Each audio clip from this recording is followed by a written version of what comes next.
थोड़ी लोड़ ही नहीं है, बहुत काफी ने गबरू है ते अगे वधना बुजदल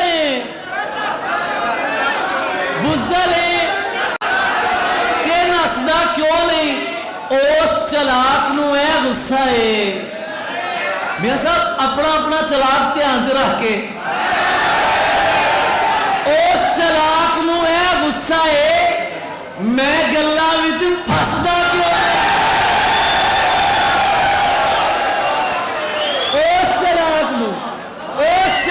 नूं है गुस्सा है मैं गल्लां विच फसदा क्यों नहीं? हर पासे मुंह मार रहा है यार, तू किधरे वसदा क्यों नहीं?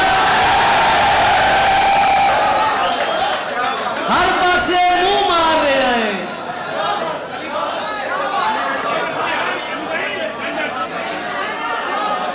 बहुत शुक्रिया।